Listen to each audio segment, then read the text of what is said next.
Hey, happy Friday, guys. So yesterday I was just driving my car yesterday. Let me see, I'm at what, 180k. Well, yesterday I was just driving back. For some reason my car just started misfiring. I'm like, what's going on up in here?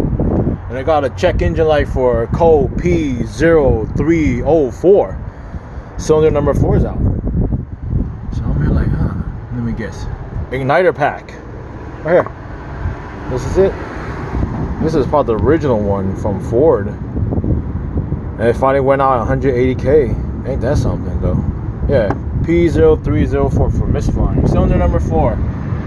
So I'll probably just go order one off of the internet and put it back in. Alright guys, happy Friday. Ace is out here chilling, right?